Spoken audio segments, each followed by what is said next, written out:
Now's the time to finally realize we the people must make some choices.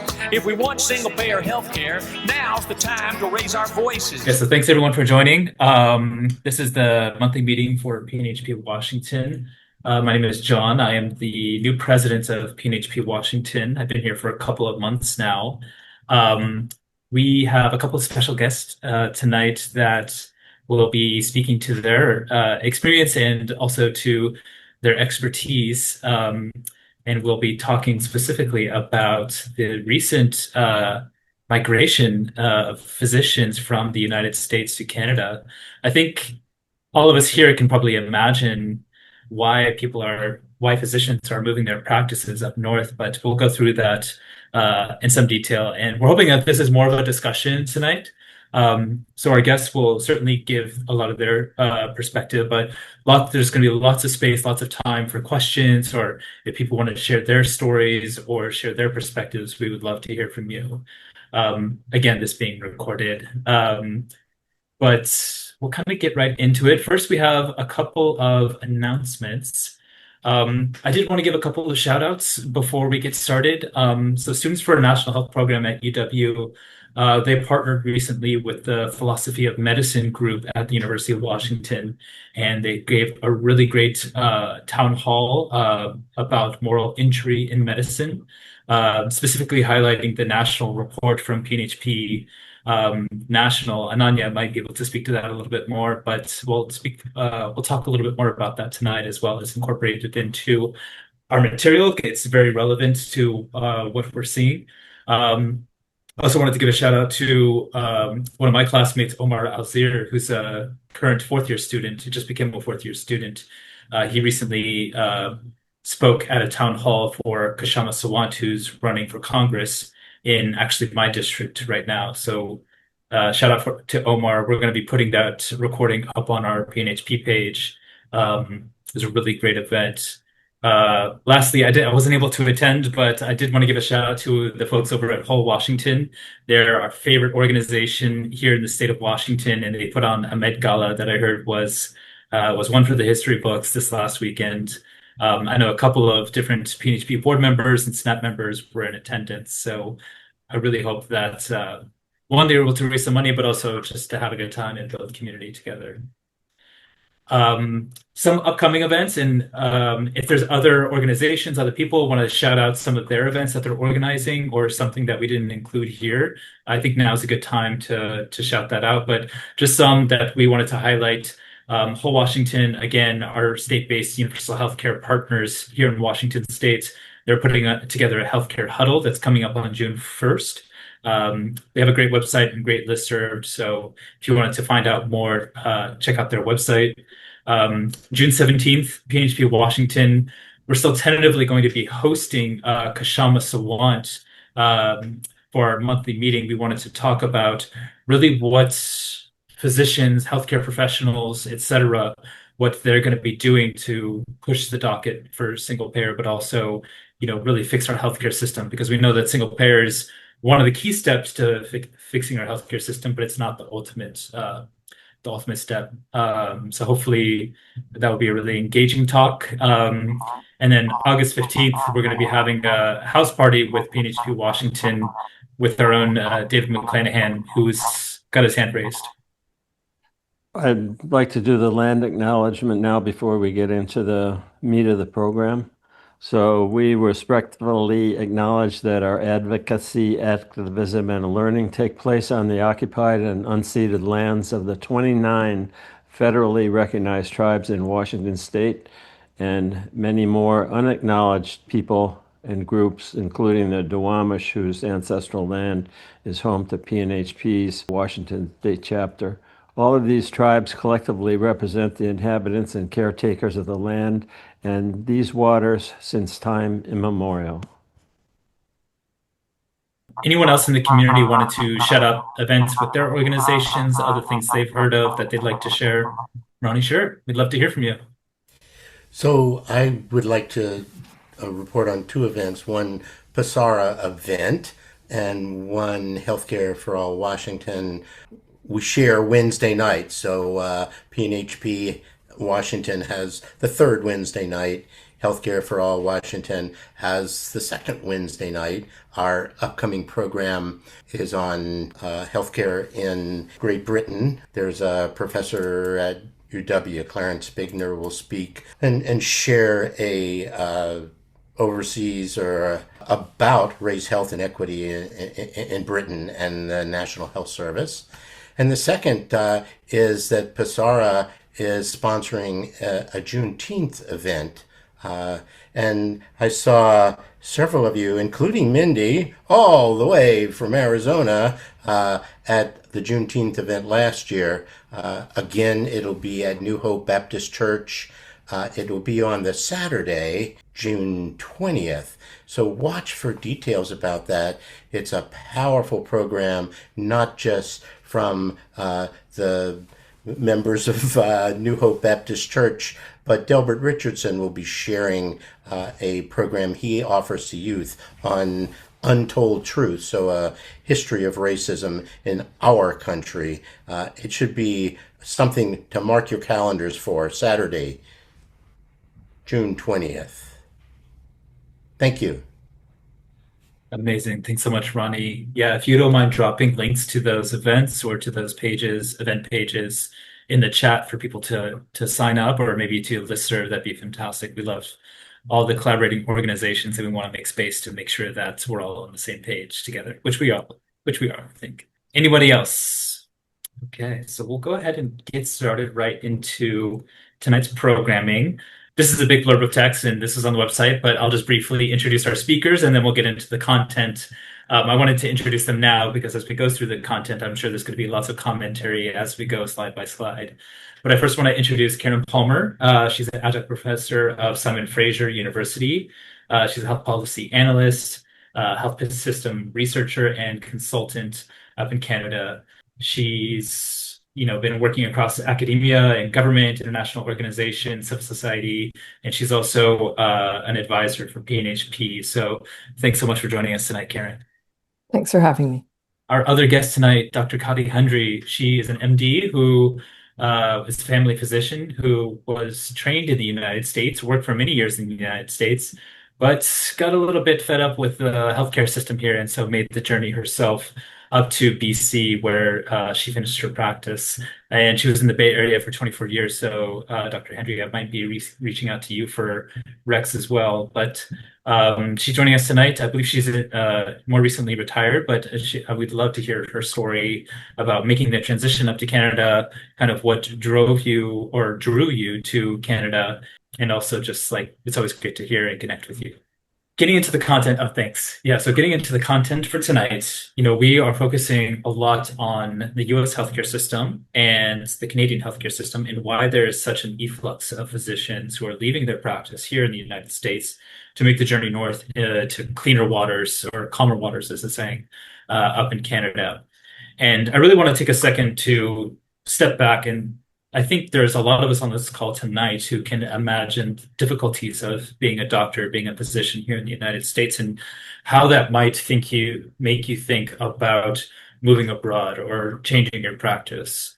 And so I think a recent report by PNHP National really summarizes and really captures what we as healthcare providers, physicians, new physicians in training, really the moral injury that we feel in day-to-day practice and also with our patients and contributing to burnout, dissatisfaction, et cetera, that is making us think about retirement early or moving to a different country for a better practice. And I do want to take a second to go through this. It's a lot of text, but I do think there's a lot of key points that it touches on that will help us really understand the problem, and the problem being here in the United States.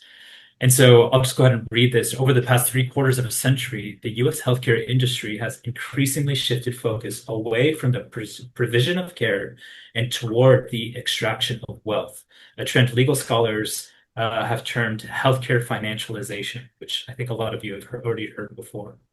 Although this wealth extraction has yielded substantial profits for investors, it has also imposed a profound and frequently life-threatening impact on patients, especially those from historically marginalized communities.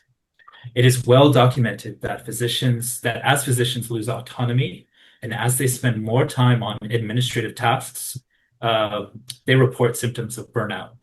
I won't go through all the tasks that drive burnout, but the experience of burnout is experienced in nearly 90% of physicians from recent data. And then a recent survey by the AMA found that 1 in 5 physicians were planning to retire in the next 2 years. 1 in 5, which I think is an indictment of the current state of the US healthcare system.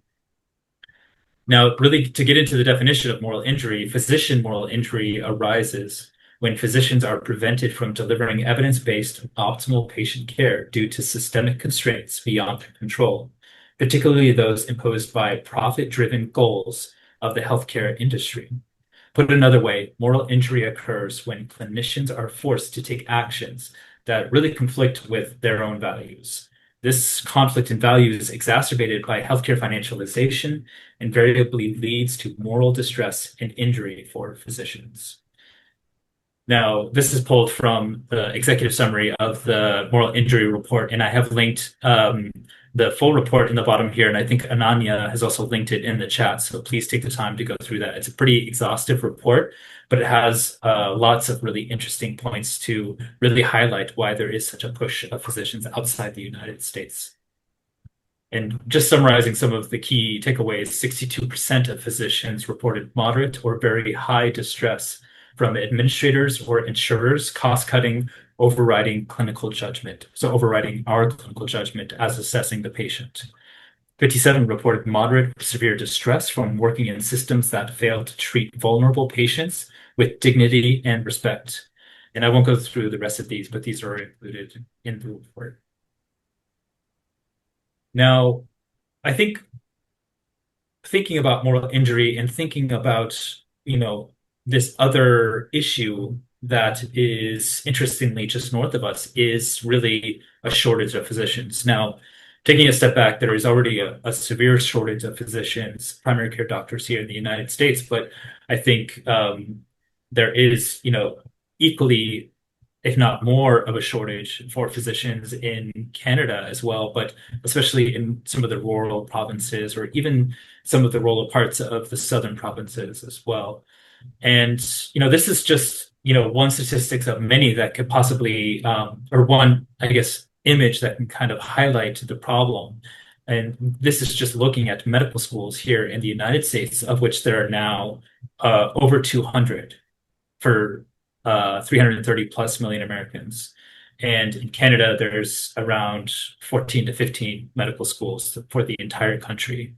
And I think that discrepancy can just highlight, it's just one of the many statistics that we can use to highlight the supply and the demand, because Canadians aren't using healthcare less, but they have equal amount of needs, but just less supply of physicians. And so I think that naturally sets us up for an environment where they want to make an environment for physicians to come to their country. And so I won't highlight where I actually got this map from. I know whenever we see a map with arrows moving north, it kind of rouses some interesting feelings, especially with what Trump has said recently. But this is just highlighting that we've created a natural environment for an efflux of physicians from the United States to Canada. And so more recently, there have been a call on TikTok to welcome physicians to specifically Vancouver Island in British Columbia. And they made this TikTok video, and there was actually a pretty remarkable showing of physicians who, wanted to show up to this town called Nanaimo, which is on Vancouver Island. And I think that this just highlights really the urge to bring in physicians to the country and the need for more physicians in rural parts of the country, Vancouver Island being one of them. And this was particularly in response to some of the, I'll say, empty threats from the Trump administration to make Canada our 51st state, which we have, PNHP Washington. I feel safe saying that that's not something we would ever want.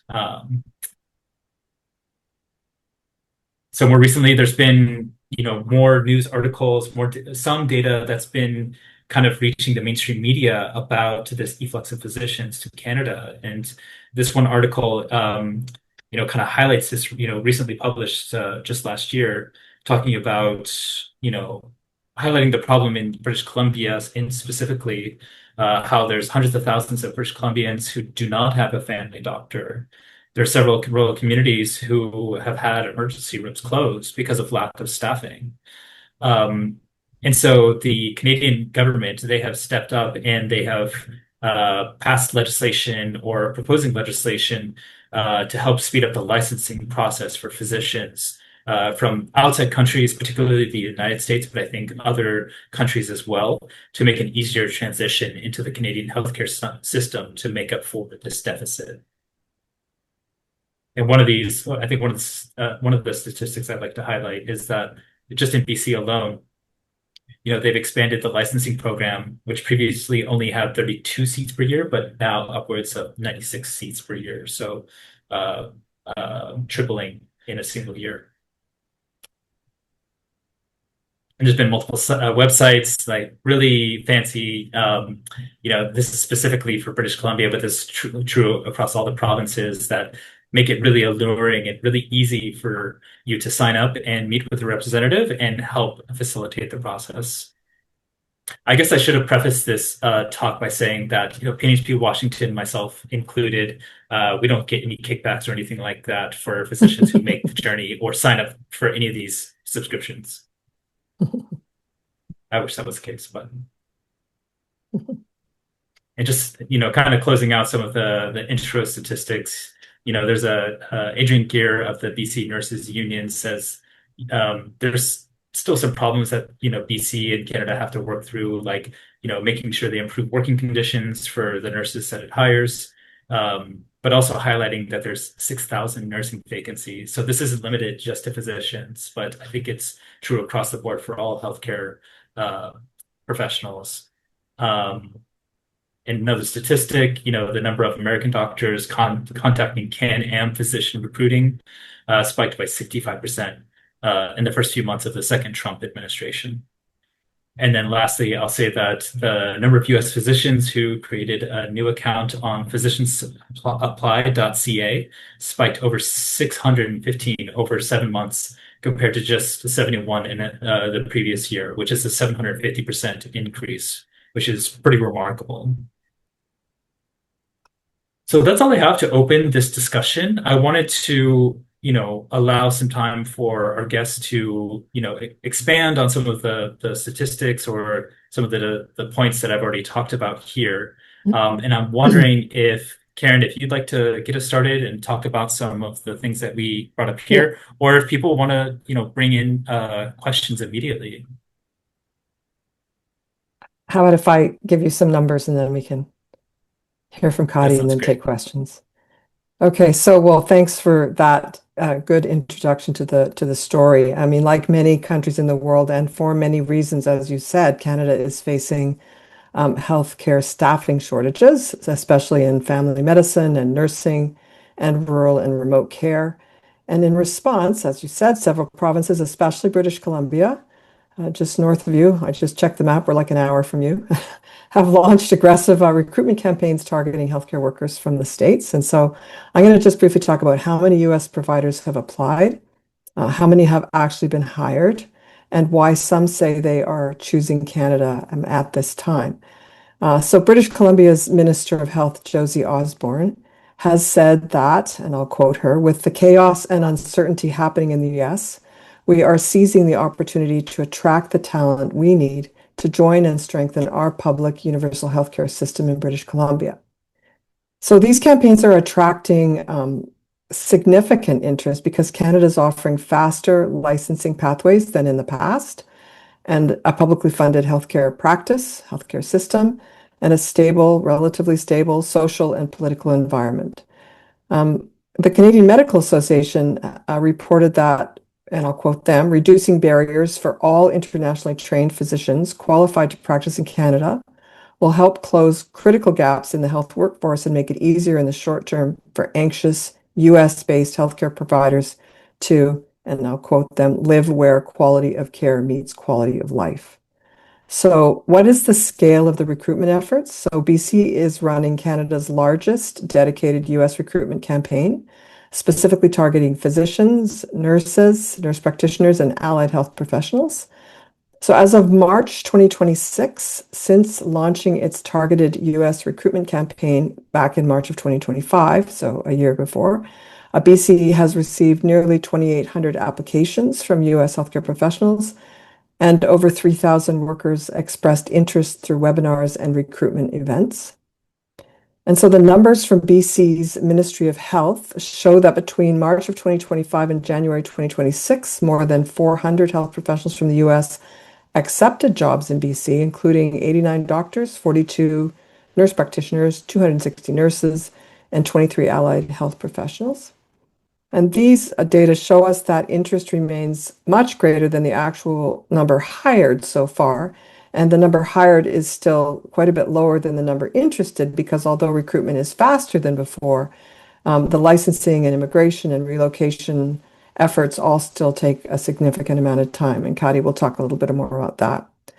So many applicants are still being processed, and the ministry says that the goal is to find a place where every qualified health professional wanting to work in British Columbia can do so. So this recruitment effort is supported by a new pathway from the College of Physicians and Surgeons of British Columbia that was implemented in 2025 to make it easier for US trained doctors to register in BC. And at the federal level, Canada's also expanded immigration pathways for healthcare professionals through something called the Express Entry. And there's also another program called the Provincial Nominee Program. So Khati, again, will talk more about that. So BC has led with campaigns in Washington State, Oregon, and California, and several other provinces are now actively recruiting US healthcare workers too. So Ontario launched expanded licensing rules in 2025, June of 2025, that allow eligible US licensed physicians and nurses to begin working pretty much immediately while completing their permanent registration. And by September of 2025, Ontario reported that nearly 1,400 nurses and more than 260 doctors had chosen to come to Ontario. Prince Edward Island over in the Maritimes announced that it has recruited 20 US trained health professionals in 2025. So some doctors and some nurses and some nurse practitioners and some lab techs. Nova Scotia, also in the Maritimes, has streamlined licensing and immigration pathways for internationally trained physicians, nurses, and pharmacists, particularly targeting shortages in rural communities, as John talked about. And Manitoba's government has recruited 13 US trained physicians as of January 2026 through its Healthcare Retention and Recruitment Office to practice in various communities across the province. And way over in Newfoundland, Labrador, they have targeted recruitment missions and immigration incentives for physicians and nurses, especially again in rural and remote regions. And up north in Canada's Northern Territories, in the Yukon, the Northwest Territories, and Nunavut, they continue their active international recruitment for nurses and rural physicians because they oftentimes have chronic staffing shortages in their remote communities. So why are Americans coming to Canada, and why now? And there seem to be 4 main reasons from what I can understand.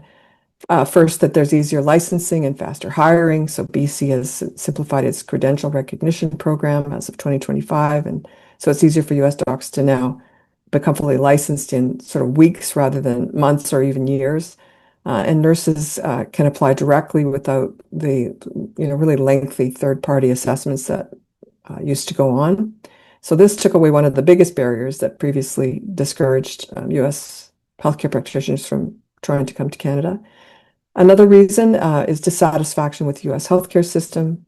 Many healthcare professionals, as we know, say that they are essentially worn out from insurance paperwork and corporate health systems and staffing shortages and workplace stress. And so some who have specifically mentioned in the media that they want to practice in a universally publicly funded system because dealing with insurance companies is just difficult. A third reason is the political and social concerns in the United States at this time. Some have cited political polarization, reproductive rights issues, gun violence, and concerns for their own personal safety or that of their families. And a fourth reason is just immigration opportunities, with Canada now prioritizing health workers in immigration programs. Since 2023, we've admitted more than 27,000 permanent residents with healthcare experience through economic immigration streams. And so I'll just conclude these remarks by saying that Canada's recruitment of U.S. healthcare workers represents a major shift in workforce strategy. And, so far, thousands of Americans have applied and hundreds have actually been hired. So it's really a combination of the streamlined licensing, the immigration support, and dissatisfaction with the U.S. that seems to have created a unique moment where Canada is becoming an increasingly attractive destination for U.S. health professionals. And I'll stop there. Khati, why don't you jump in and tell us your story? Thanks, guys. David, do you have the question? I saw your hand up. I was just going to say that recruitment of foreign trained physicians is very important for the U.S. healthcare system. Something like 30% of our physicians have been trained elsewhere, lots from India and so on. And Canada seems to be now a more desirable place for those folks to go than into our system now, particularly what Trump has done to our Medicaid program and so on. Yeah, I mean, a lot of this applies only to U.S. physicians. It is still much more difficult for other international medical graduates to come here than it is for U.S. physicians. Yeah, so thanks for laying all that groundwork. That's really helpful. I think that personally, I'm really happy with the news that so many people are coming north, because we can certainly use folks up here. And I think that people who come, and Canada has a long history actually of attracting healthcare workers, so that, in the places where I've worked, I'd look around and there would be maybe one or two Canadians and everyone else would be from other parts of the world. Not so much from the US, but there's actually quite an influx of people from the UK, from South Africa, or it used to be more from there, from a certain number from Australia, but from various parts around the world. It's kind of interesting how already international it is, just as the U.S. system is. It has depended largely on people who've been trained in other places, and you can debate the idea of brain drain and how ethical all of that is, and that's a little bit of a different story. But I think what you said about why people would be interested in coming to work, makes a lot of sense. Things have changed to make it easier. There's both a push and a pull, kind of it's easier to come, and there are more reasons that people are feeling like they're not happy where they are. So that combination, I'm hoping, is going to be really great. One thing I will say is that as an immigrant myself, and having worked with immigrants throughout my career from other places, and just echoing what they had to say in Hamilton, immigrants get things done, and there's a huge energy that people bring when they are making a conscious decision to do something new, and they want to make it work. And so everyone who wants to come to another place and make it work, I feel like should be welcome anywhere in the world. And certainly here in Canada, we're happy to have folks come. My story is a little bit, I don't know if it's dated, it's just old, it's what it is. I came back in 2004, which now is 22 years ago, for many of the same reasons that Karen was talking about. I'd been working in community health centers in the Bay Area, great place. I see some people here from the Bay Area. I actually done some training in Seattle as well. But I was filled with a fire of, yes, we're going to have a system where everyone's going to have community health, and we're going to get universal health care. And this was, way back in the day. And it was getting harder and harder and harder to see progress with that. So coming to Canada was actually a really attractive idea, that maybe sometime before I die, I would have an opportunity to actually work in a system and see how I liked it, if I liked it better or not. But everyone has their own personal and circumstantial reasons as to why they came. But I have to say, I have never regretted making that move. It's been certainly worked out well for me, and I hope it works out for all the other folks who are thinking about making a move. It was considerably harder to do, and I'm really happy that it's easier. Just to give you an idea of when I first came, I had to show my credentials, and that was a little, they needed like copies of all this old stuff and whatever. But in any case, from the US, they would accept them where they didn't from a lot of other places in the world. They said, oh, yeah, it looks like you're likely to meet our system's requirements. But then I had to take all of the exams that the medical students had to take when they're graduating. That would be like the, USMLE, the equivalent here in Canada. And even though I'd been boarded in the US in family practice and had taken, refresher boards every 6 years at that point it was, I had to retake the boards here in Canada. I had to work under supervision. I had to work in a place that was needy, which actually was anywhere in the province, but, I couldn't in Vancouver or Victoria. I ended in a better place, the Okanagan. For those of you who are familiar with that, is a fantastic place. You had to go through all of that. And then if I hadn't passed everything within 5 years, then I wouldn't be able to get a full license and I could actually be shoved out of the country. So it was not that easy to do. In addition, it took a while to get a permanent residency and citizenship, which I ultimately did about 12 years after I moved to Canada. But it was all been worth it. But now it has been made significantly easier, which I'm glad of. Is they had this idea that if you didn't meet their very persnickety requirements, for example, if you had, say, 2 months, you didn't have 2 months of psychiatry and you only had 6 weeks of psychiatry, you might not qualify for your credentials, all this kind of crazy stuff. So they've changed it now, which is good. So that essentially, if you're coming from the US now, as long as you went to an accredited program and you have got your boards, you do not need to retake any exams. They accept it right away. And essentially, all you need to do is to find a job and then work with the immigration, which is can take a little bit longer to do all that. But so one of the things I found when I moved, and I think people would still notice a huge difference, is the stress level just evaporates incredibly. It's not gone. I mean, this is the world, right? But it is much, much less. So that, I would go, things that I was worried about when I would see people before about getting access to care, it just wasn't an issue in my practice.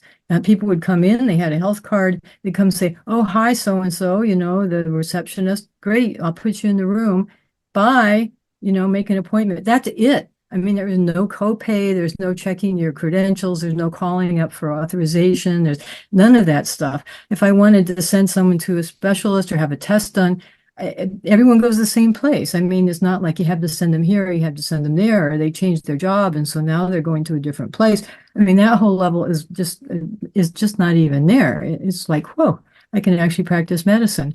There's essentially no billing issues. I mean, really, you just see people, have a set fee that's been negotiated with the doctors of BC and in British Columbia. And at the end of the day, it takes about 2 seconds to do it. A part-time medical assistant does it. 2 weeks later, you get money. I mean, they're not sending you like a million denials and you have to appeal it and you have to submit all this stuff. They will audit you if you have a pattern that looks wrong. But if everything seems okay, they just assume it's all okay and you get your money, which is up, for your fee schedule looks like not so much, but when you actually get everything and you don't have to pay off for the administration, we do very well. And people complain about stuff that you guys would laugh at. Because you always have to complain about stuff. The level of pre-authorization requirement is almost nil. I mean, it doesn't completely disappear, but it's pretty much doesn't exist for the most part. Not everything is covered all the time, but I just have to say that I went from a situation where I spent a lot of time and energy getting sucked into more and more administrative work to try to help the health centers survive, which meant negotiating, of course, with the insurance companies to try to get contracts that, we could get by with. None of that, it's just gone. And I felt like I had a new lease on life with actually practice medicine. So if that's something that people would like to do, I'd say that they're likely to find that. The other thing is that there's really a desire, I'm a family doctor, and there's a real desire for everyone to have a family doctor on the part of the population and on the government.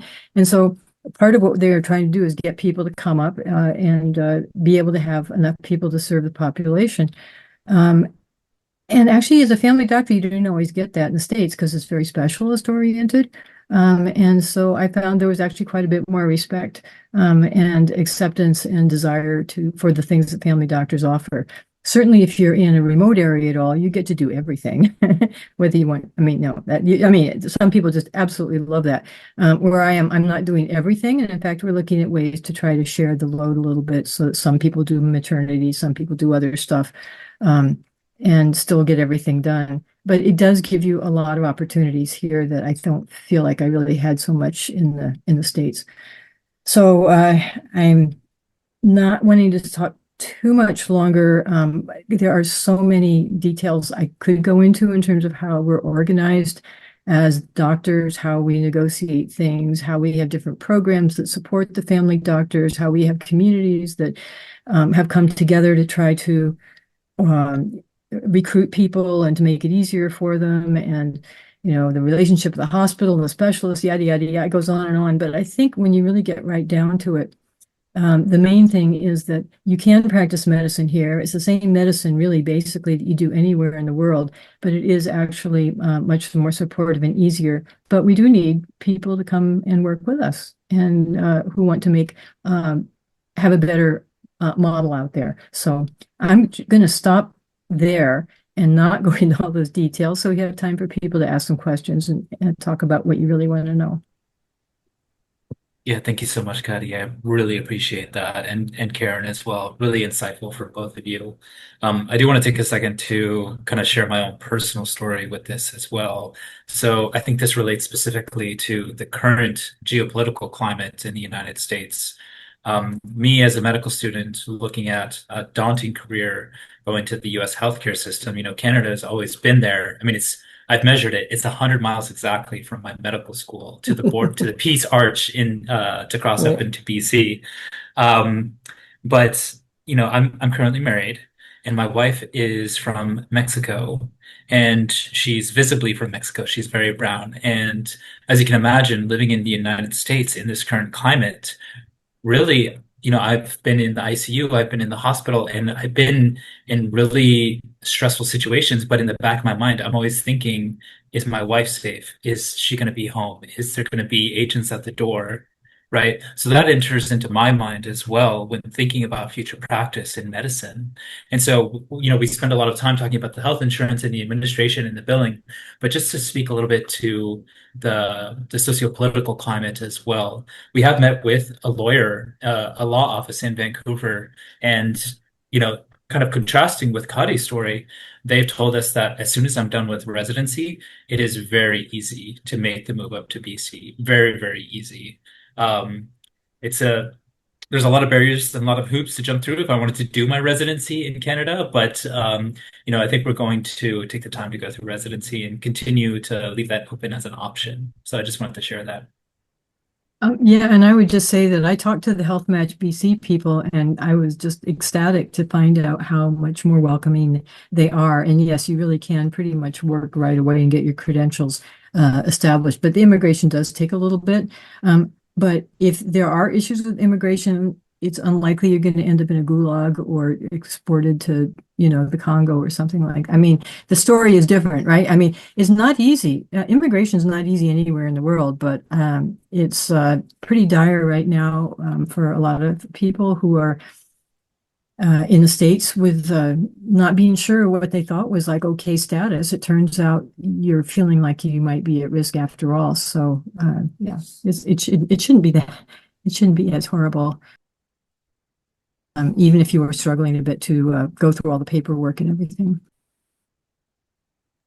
So I'd really love to open it up for any questions, but also really this is a space for other docs, physicians, residents, even medical students or other healthcare providers, nurses, etc., to share their stories and to speak to their experience. And this being PNHP Washington, one of the solutions that we always propose is a single payer healthcare system, which essentially is a carbon copy, almost of what Canada is doing, and really transposing it and having it here in the United States, and hopefully creating the work conditions that Dr. Hendry has outlined. But I see we have a couple hands up. I think I saw David first, then Dana, then Ronnie. So David. Yeah, I was lucky always to work on a salary in a public health system in the United States. And some of that money went to my retirement fund. And I'm wondering, do you guys, when you're working in the Canadian system, and is there a retirement fund that money is nestled away into? It's kind of, there's no, at least in BC, and I don't think anywhere, maybe somewhere in some province. Anyway, there's no pension plan per se.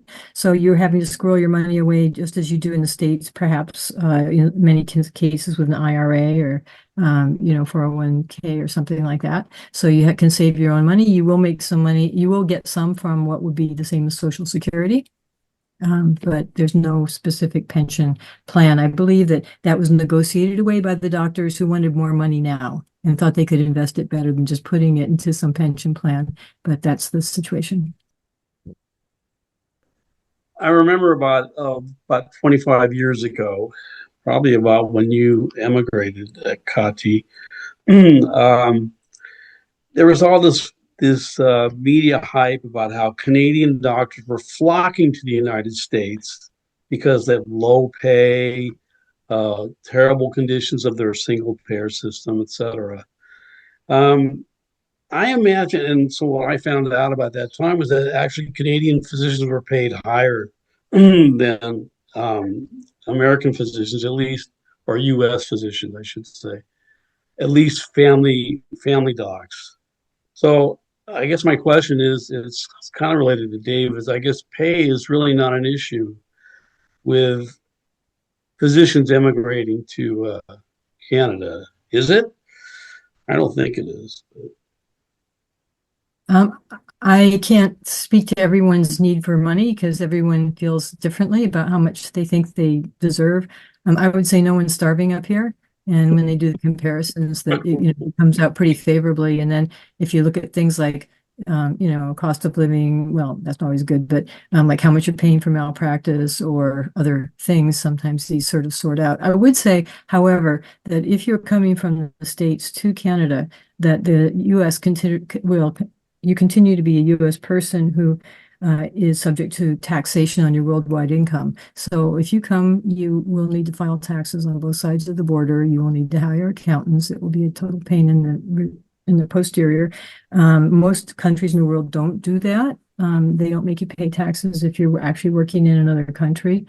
To both countries, there's a tax treaty. So for most people, I think they can work it out, but it is kind of an irritant. A lot of people don't realize that.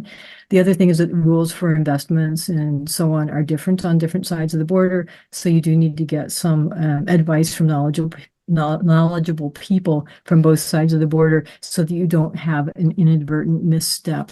I had a friend that here in Canada, a lot of people would incorporate as a way of dealing with their practice. And just an aside, some people feel like, oh, you're in Canada, aren't you employed by the government? You're not actually employed by the government in most cases, unless you happen to choose a particular contract or something. But most people are not. They're doing some sort of version of fee for service.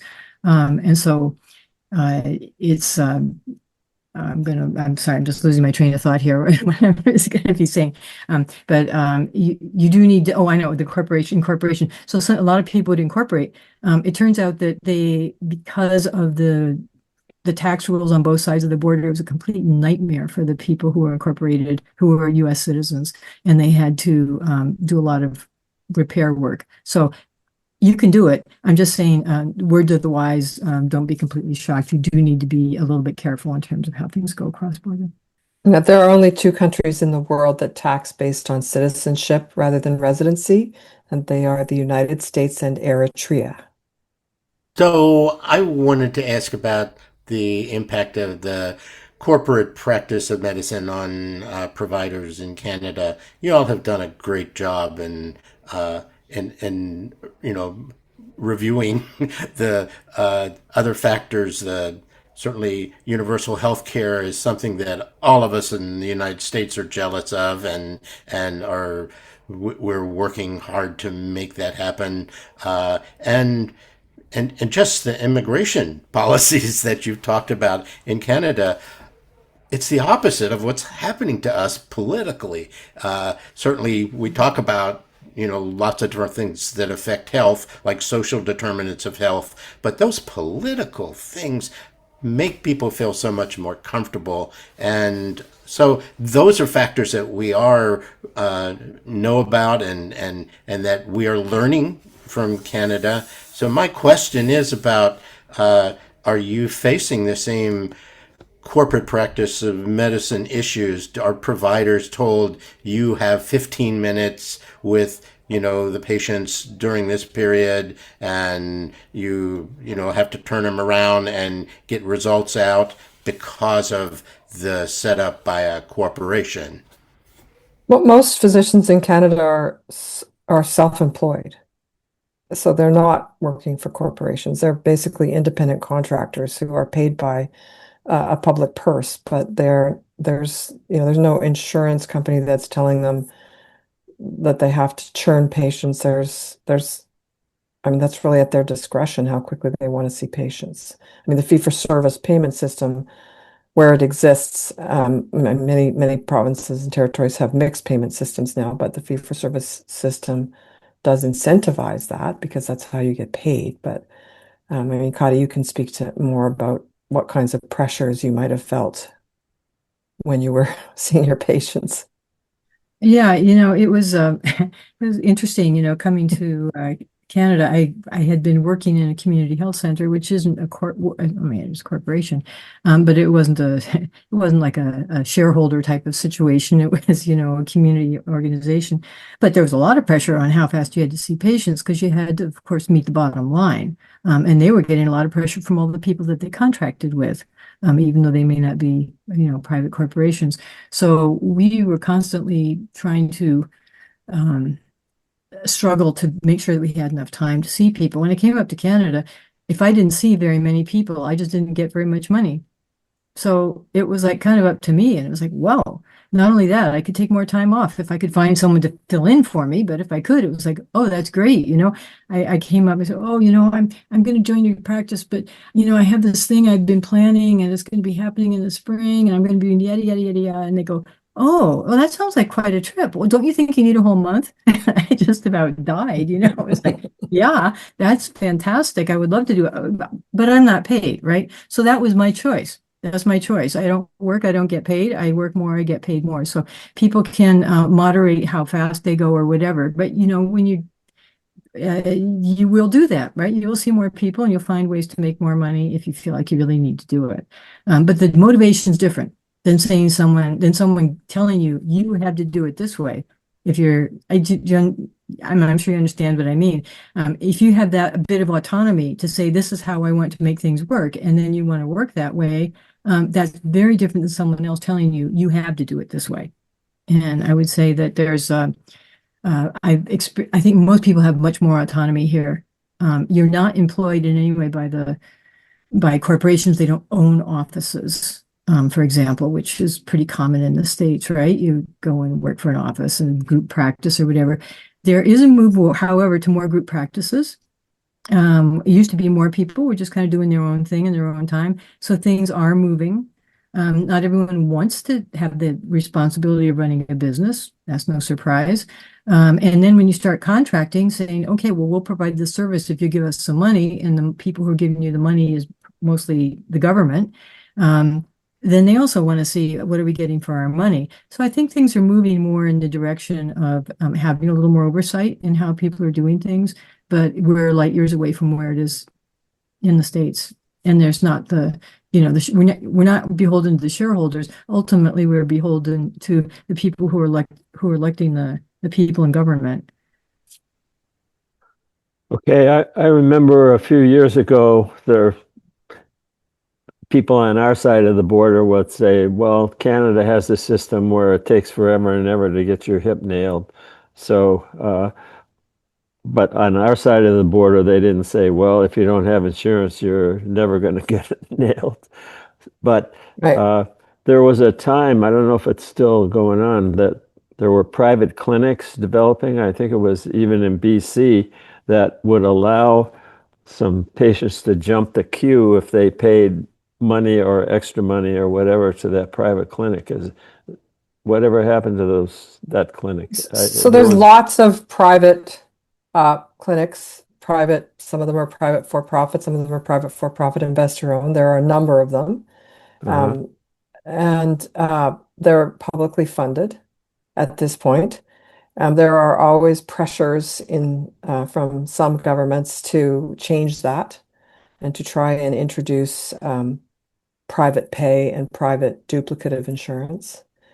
But at the moment, if physicians in this country have two choices, really. They can be enrolled in the Medicare plan in their province, or they can be not enrolled in the Medicare plan in their province, except in Ontario where they must be enrolled.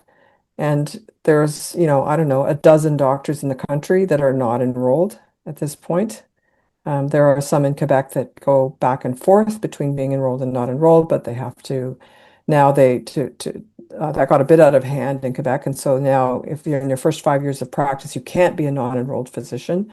And if you are beyond your first 5 years of practice and for whatever reason you wish to be a non-enrolled physician, the Santé Québec has to approve you. They have to determine whether it's going to harm the system for you to unenroll, whether it's advantageous or disadvantageous to the system. But generally speaking, in most provinces, physicians are enrolled or participating providers in the provincial plan, which means that they cannot bill more than the provincial fee schedule. Well, if you're rich, is it possible to jump the queue to one of these places? You can go to the United States and you can pay with money and go to the States. You can, at the moment, there are some, there is not great interprovincial regulation. And so there are some physicians, a couple of them, for instance, there's one private for-profit investor-owned clinic in British Columbia, which is employing or not employing, but is bringing in two surgeons from Alberta who don't have a billing number for the BC Medicare plan. And they are charging BC residents out of pocket, but because they're effectively non-participating in the BC plan. But it means that either patients have to change provinces or providers have to change provinces for that to happen. So it happens to some extent, and there is always pressure on our system, mainly driven by the United States, but also, by other countries to have a system in which those who can afford to pay can go to the front of the line. But there is also equal pressure to oppose that. Good. But it never ends. The fight for our Medicare never ends either. Yeah. And I thought maybe you were going to jump in a little bit earlier when you were talking about the efflux of Canadian physicians going to the US. And oh yeah, that was like rather overstated. And on the other hand, it was that all the patients in Canada are going to the US for care because they can't get it in Canada. Yeah. And I had to say, I saw maybe one person the whole time I was practicing who did that sort of thing, because you know what? People don't want to pay for it and they can get it for free in Canada. And it doesn't, yeah, maybe wait a little bit longer to get your hip done here than you might in some place where you have good coverage. But it doesn't mean that if you need something right away, you don't get it. You know what I mean? Things that are like true emergencies, you go into an emergency room, you get, cath, or you get whatever it is that you need. That happens right away. Hip replacement is an important thing for people to get, but it is not emergency medicine either. But maybe you wanted to say something about the statistics on that, Karen. Well, just that there are long waits in some places for some procedures, and there's a huge effort in this country to fix that. So many kinds of things are going on to attempt to fix that and to increase access to care and to ensure timely access to care. It's always often in the news when people don't have timely access to care. In a country like this, it sort of still makes the front page of the newspaper. That said, my daughter's friend's child dumped their hand in daddy's coffee yesterday and burned their fingers by accident and were seen in like seconds in the hospital. The kid was into the hospital in milliseconds and treated. So, those kinds of things are always taken care of in a timely manner. But yeah, there's, like every country in the world right now is struggling with weights. I mean, it doesn't matter whether it's the European countries, all of the OECD nations, healthcare systems are struggling in some ways. There's just sort of no perfect solution. Yeah, and just to reiterate David's point, really great points. I appreciate that as well. But just to reiterate David's point, like, what is the problem with the wait time if your insurance denies your care outright, right? And that's what we face down here in the United States. And so we see this argument come up time and time again, but it's really easy to refute. I see Chris Curry had his hand up, and then David Lau. Yeah, U.S. insurance companies are still claiming that they reduce unnecessary care. Is unnecessary care an issue in Canada? And if so, how do you deal with it?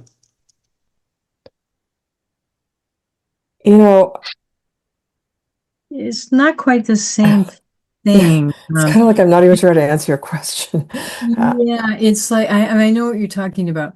I would say that people tend to be pretty conservative about ordering stuff. I mean, part of it's because it's not that available in every hospital that's competing to try to get you to use their MRI or something like that. I mean, the flip side of that is that it takes longer for all the necessary hospitals to get MRIs when they finally come in, but it's like you don't have 3 MRIs on every corner to try to somehow is benefiting someone if you send someone there to get it done.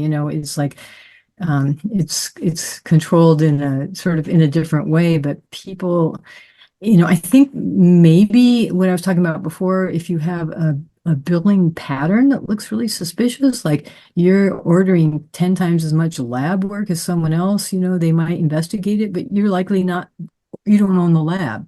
Do you know what I mean? You don't get a kickback from the lab, so why would you be doing that? So I would say generally it's not the same sort of problem. We have an active Choosing Wisely program, and it's the dangers of excess care that people don't really need has not been something that I have experienced personally in Canada. No, there's enough necessary care that that needs to get taken care of. That I mean, you are not incentivized to provide unnecessary care. So for physicians enrolled in the Medicare program, I understood that it was the case that the physicians' organizations negotiated contractually with the province for pay rates. And so 2 questions. Is that still the case? Is that the case? And secondly, how much of a spread is there in pay rates for primary care on the one hand and specialists and proceduralists on the other? Well, yes, that's still the case. I mean, that's sort of a black box of how that happens. I don't know the details of how that happens. I think very few actually do. I think, longtime bureaucrats might be able to explain that to you better than I can. But so how the fee schedule is developed is sort of arcane alchemy. Yes, there is a spread. I mean, highly specialized physicians, there's a gradation across who makes the most money, and some physicians are paid more than other physicians, but we don't have quite the extremes. We don't have the extremes that you have in the United States. The huge disparity between what a primary care physician would make and a neurosurgeon or an orthopedic surgeon or a radiologist or any of those kinds of guys. I mean, they certainly make, there's definitely a spread, but there's not near the extent that there is in the U.S. Would you agree, Khati? Yeah, I would agree that there's a spread that is not as intense, but there's definitely a spread. But I can speak for the doctors of BC and how that system works. But basically, there is a whole process that they go through. You have a negotiating committee, and you have like any kind of union contract, really. Although it's doctors, it's not called a union. But still same idea. And then within you can get a certain amount of money that the government is willing to settle on, but it's up to the doctors kind of on how they use it. So, for example, you get all these internecine turf wars that will go on, and you have things like, well, the ophthalmologists have been getting, X amount of money. It was a common thing, right? Everywhere. And for X amount of money for doing the cataract surgery, and back in the day, it was like a really big deal, or people, but now they just pop them in and out every 5 minutes, and they're, raking it in for how much money, right? So that, again, not unique to Canada. So, but, no one wants to give up the money that they've been making. So then you have people having to have their, differences of how are we going to like hold the line here and raise others up. So one of the things they've been working on a lot, at least in BC, is figuring out how to better compensate the primary care physicians to encourage people to actually go into that. And it's been a long-standing desire to get some recognition for longitudinal and continuity of care, because it's not just the number of people that you see, as we know, it's all of the work that goes on to maintain the follow-up, and there's to take ownership and say, I'm going to continue to be there for you. And that's what people really need and want in their family doctor, not to have episodic care. But as you know, it takes more time to do that sort of thing. It's not a procedure that you can like rack up a lot of charges for. So they have been working very intensively with the doctors and the ministry together to try to come up with new schemes that will recognize people saying, yes, I'm going to do continuity of care, and I'm going to be paid for the amount of time that I have to spend doing it at some sort of a premium, and not just fee for service. So it's quite fascinating, and I think it's been working well so far in terms of letting more people stay in family practice. But it's an ongoing issue in every single province. But there is a strong doctors association in BC, and there's also a very strong representation of family physicians in primary care that have been working on trying to strengthen that commitment. And I would just briefly say that there is such a thing as the divisions of family practice, which is an infrastructure model that was borrowed from New Zealand, which provides infrastructure support for the family doctors that are working in community so that they can work together and have a voice in being more collegial and helping each other out in growing a functioning network of primary care when everyone's scattered in their different offices, right? They're not no one's employing them as one group, right? But they still need to have something that brings them together and advocates for them and helps, and they're helping with the recruitment. So if one were to be a family doctor and went through Health Match, you would undoubtedly be put in touch with people from the local divisions that know their communities, that will work with people who are interested to show them around and explain what is available or whatever. So it should be much easier for people to find a place that suits them. Thank you. Just one other detail: the negotiation over pay rates for the docs, is that one doc organization that everybody is in? And yes, in each province, in each province, yes, organization per province, right? Everyone, yeah. And they usually last it's called the Physician Master Agreement, and usually lasts around 3 years or so.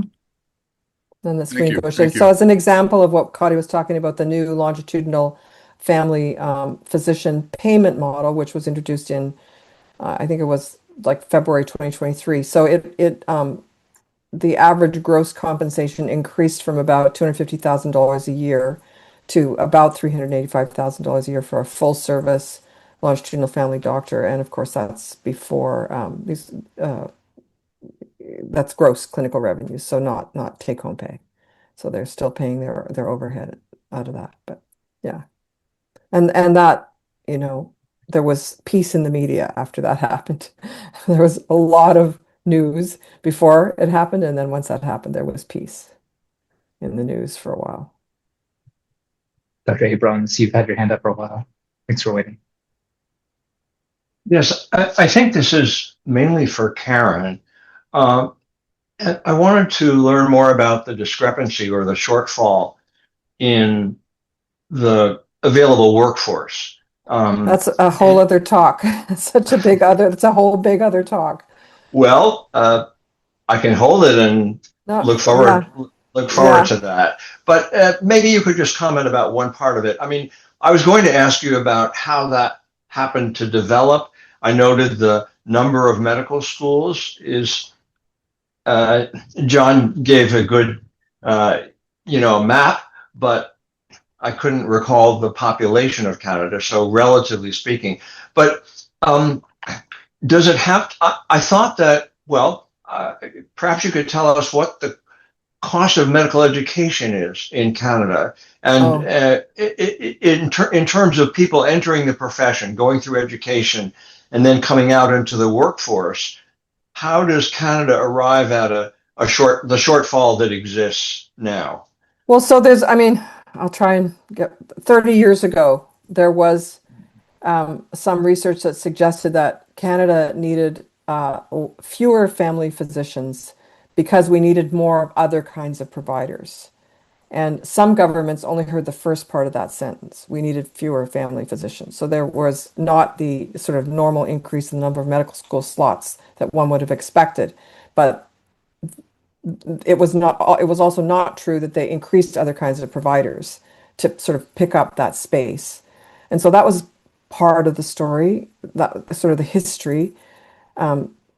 More recently, of course, there was the pandemic, and many practitioners, many physicians, a number of them just were out. Like they haven't fully returned to full practice. There have been, changes in work-life balance. 40 years ago, it was mostly men in medical school. Now it's, more women than men, and both men and women who are physicians, have an expectation of more of a work-life balance. And so, all of these kinds of social changes and behavioral changes have sort of over time just kind of led to not quite enough practitioners. And so the move now is towards team-based care. So instead of, needing tons and tons more doctors, you would work as a team. Not everybody needs to see an MD. Lots of services can be provided by a nurse practitioner or by a nurse or by physical therapists, or occupational therapists or psychologists. And so, instead of everybody ending up at the physician's door, the move is towards kind of sharing that load so that everybody kind of works at the top of the scope of their practice. Pharmacists are now, have prescriptive rights. And so it's sort of sharing that. That's kind of where we're moving to, but we also are recruiting, as we've discussed this evening, more physicians, and more nurses and more of everybody else. But yeah, there's many parts, Hank, to why we are where we are, and why this, global poaching of care providers is going on. It's happening everywhere. There just seems to be a global need for more. But also how we organize the delivery of care is a big part of that, and the need to sort of shift how we do that. Yeah, I dropped this. I did some back of the napkin math in the chat. So the Canadian population, 41 million approximately, with 18 medical schools. U.S. population around 340 million with over 200 medical schools. So for Canada, that's one school per 2.3 million people, and in the United States, that's one school per 1.7 million people. So, and that's of course not taking into consideration the international medical graduates who come to the United States after residency, during residency, et cetera, which I think is very alluring here, just considering the pay that we offer for graduates. But so that could be shifting as we see currently. And a quick look at UBC medical school tuition currently costs 21,219 Canadian per year. For domestic students, it's 4 years long, so $85,000 over the whole course of the program. Plus books. In the U.S., people graduating from medical school it's about $250,000 they owe. I know. Yeah, don't ask me what tuition here is in Seattle. What is your tuition? Actually, I'm going to ask. You're going to ask. I think north of 40,000 per year. But that doesn't include living expenses, et cetera, et cetera. So that adds up pretty quick. Yeah. But just to comment a little bit about the health, the person power, everyone was very worried about this graying of the family doctors, and everyone was going to be retiring, and there was no one coming along to replace them. This was when I, came up here a number of years ago. One of the things that is kind of a bright light is that they've expanded the family practice residency program, so it's distributed better across the province. And so now there's actually a program which is in my local hospital, and we have had an incredible retention rate of the people who graduated and have stuck around in the area because they really like it, and they like the collegiality, and they like the people, and they like the place. But many of them do not want to just open up a practice on their own. This is what you're talking about, shifting, norms and how people want to practice. They want to practice in a team-based situation. They don't want to run their own practice. They're wary about getting tied down into the longitudinal care. So they want to do things like, work in a hospital or do locums or this kind of stuff. However, what we're finding is that with the longitudinal payment system, which has improved significantly, and with the general support of the local divisions, which helps link people up with job opportunities and just getting to know people in the area, that little by little, we're getting more and more people who are actually joining up full time, and everyone else has access to people to give them a break when they need to leave, because there are people around who can do locums. So it is, we're dealing with some of these demographic shifts, but the combination of the distributed training programs and the local support from the divisions, I think, has been really key in making it work where we are. And having more people coming in, we still have room. It's a lovely place. If you know anyone. And just to reflect more on, how did we manage to end up with a need for providers? I mean, our population growth essentially outpaced our physician growth for a number of reasons, and also we live longer, we have more chronic diseases. There's sort of that kind of intensity that requires more care providers. And for a period of time, there was a greater discrepancy between what family physicians made and what specialists made, and so they, sort of tried to even that out and increase more people going into family practice. So there are lots of reasons. I mean, we also were relatively restrictive compared to some countries in recognizing international medical graduates, and so we didn't bring in as many. We'll always have a geographic maldistribution, like we always will. I mean, we're a huge country. We have vast spaces. And so there will always be sort of that, it's not merely a doctor shortage, but it's a distribution problem. I mean, everybody wants to work in, Vancouver, for example, and not everybody wants to work in the remote and in the north parts of the country. So there's just, a number of reasons. And of course, then, the pandemic came along and we had lots of burnout here too. Okay. Well, if there's no other further questions, comments, anything like that, I think I'll go ahead and close this out. Karen, Khati, thank you so much for joining tonight. Thanks to everyone else for joining. It's really appreciate you taking the time to chat with us. I hope we can continue this conversation amongst our inner circles, amongst others, and really using this as further evidence of why we need to revise our healthcare system here so that we don't push everybody north or abroad elsewhere. So again, thank you so much. So we'll put this on our YouTube channel probably by the weekend. And, let you know there'll be a meeting report coming out at the same time once we get it on our YouTube channel. Well, I sincerely hope that if people are interested in making a change, that they, that they go ahead and investigate it. And I hope that there will be less reason for people to feel like they need to seek another alternative. But I would also encourage people to come and join us and help make the Canadian system as strong as we can make it as well. Or at least come visit. You can always do that. And feel free. We're not far. Yeah. 100 miles from Seattle. If you want to be happy to chat with you. You could practically walk. That's right. All right. Well, I'll go ahead and close this out. Thanks again so much for joining us. Good night, everyone. Take care.